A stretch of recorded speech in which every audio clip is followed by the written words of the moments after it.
لا شريك له وأشهد أن محمدا عبده ورسوله إمام المتقين وقدوة الأبرار اللهم صل وسلم على سيدنا محمد وعلى آله وصحبه صلاة دائمة ما تعاقب الليل والنهار أما بعد فيا إخوة الإسلام أوصيكم ونفسي بتقوى الله عز وجل قائل في محكم الكتاب وقال تعالى إنا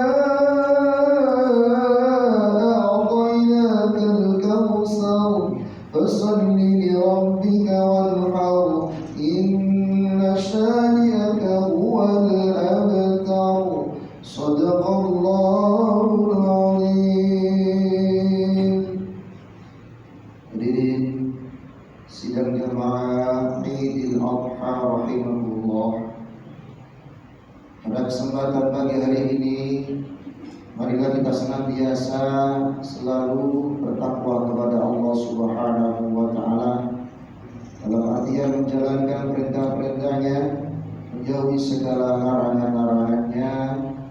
Semoga kita semua digolongkan oleh Allah orang-orang yang muttaqin, selamat di dunia, selamat di akhirat. Amin.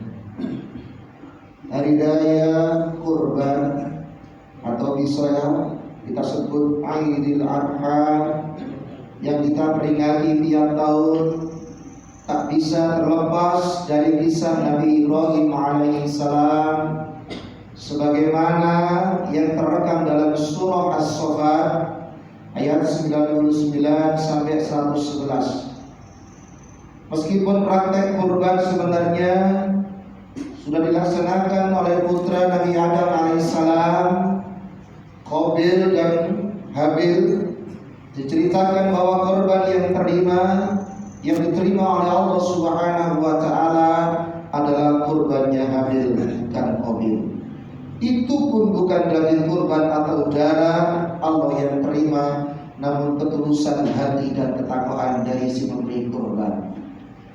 لن ينال الله لحومها ولا دماؤها ولكن يناله التقوى منكم. Daging-daging unta dan darahnya itu sekali-kali tidak dapat mencapai keridhaan Allah Subhanahu wa taala. Tetapi ketakwaan dan kamulah yang dapat mencapainya. Hadirin sidang jamaah Idul Adha rahimahullah.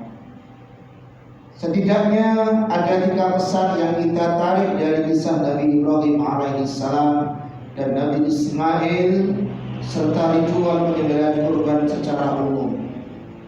Yang pertama, tentang totalitas kepatuhan kepada Allah Subhanahu wa taala. Nabi Ibrahim alaihissalam yang mendapatkan julukan Khalilullah, kekasihnya Allah, mendapat pujian berat pada saat rasa bahagianya meluap-luap dengan kehadiran sang buah hati di dalam rumah tangganya. Lewat perintah Allah, beliau disuruh menyembelih anaknya, putranya, yaitu Ismail. Seolah-olah hendak mengingatkan Nabi Ibrahim bahwa anak ini adalah hanyalah titipan Allah. Anak betapapun mahalnya, kita menilai tak boleh melengahkan kita bahwa Allah lah tujuan akhir dari rasa cinta dan ketaatan kita kepada Allah Subhanahu wa taala. Maka Nabi Ibrahim lolos dari tujuan ini. Ia membuktikan bahwa dirinya sanggup mengalahkan egonya untuk tujuan mempertahankan nilai-nilai ilahi. Dengan penuh ketulusan Nabi Ibrahim menampaki jalan mendekatkan diri kepada Allah sebagaimana makna kurban. Sementara Nabi Ismail alaihissalam meski usianya masih belia, masih muda, masih anak, mampu membuktikan diri sebagai anak berbakti dan patuh kepada perintah Tuhannya, yang menarik ayahnya menyampaikan perintah tersebut dengan memohon pendapatnya terlebih dahulu. Wahai Ismail, aku mimpi untuk dapat perintah dari Allah Subhanahu wa Ta'ala, disuruh untuk menyembelih kamu. Maka Nabi Ismail ditanya, gimana pendapatmu wahai bapak? Kalau itu perintah Allah Subhanahu wa Ta'ala, laksanakanlah. Mudah-mudahan kita termasuk orang-orang yang sabar. Allahu Akbar, Allahu Akbar, Allahu Akbar, Allahu Akbar, walillahil hamd. Hadirin jamaah salat Idul Adha rahimakumullah. Pelajaran yang kedua tentang kemuliaan manusia.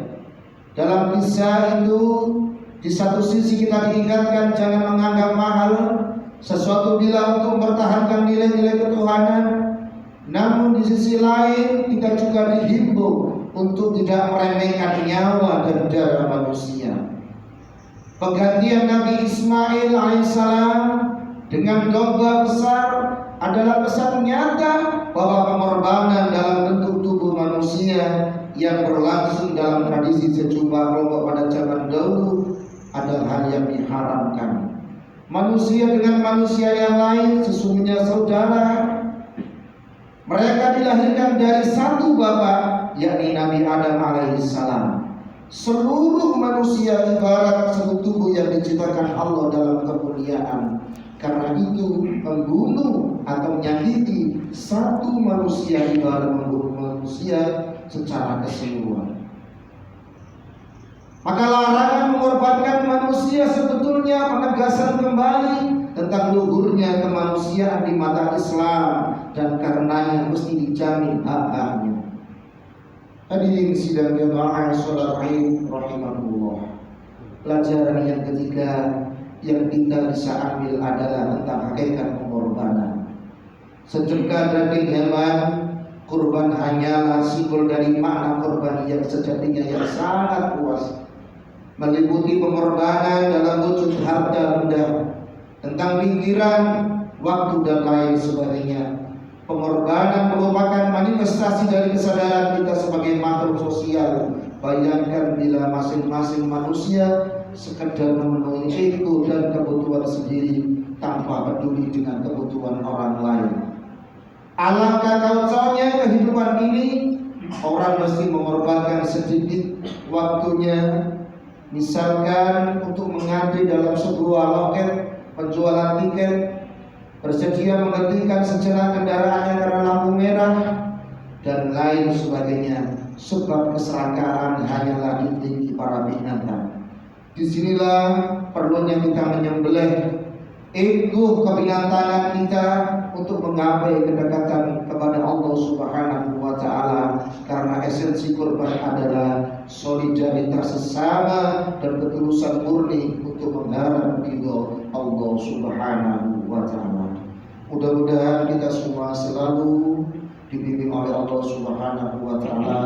Mudah-mudahan saudara kita yang kurban semoga diterima oleh Allah Subhanahu wa Ta'ala. Yang belum kurban mudah-mudahan diberikan oleh Allah rezeki yang barokah sehingga tahun depan bisa kurban. Dan mudah-mudahan saudara kita yang terkena, yang terdampak wabah virus corona segera disembuhkan oleh Allah Subhanahu wa Ta'ala, dan kita semua diselamatkan dari wabah virus corona. Barakallahu wa lakum fil Qur'anil azim wa nafa'ani wa iyyakum bima fil ayati wa fil hakim. وتقبل الله منا ومنكم تلاوته إنه هو السميع العليم. أقول قولي هذا وأستغفر الله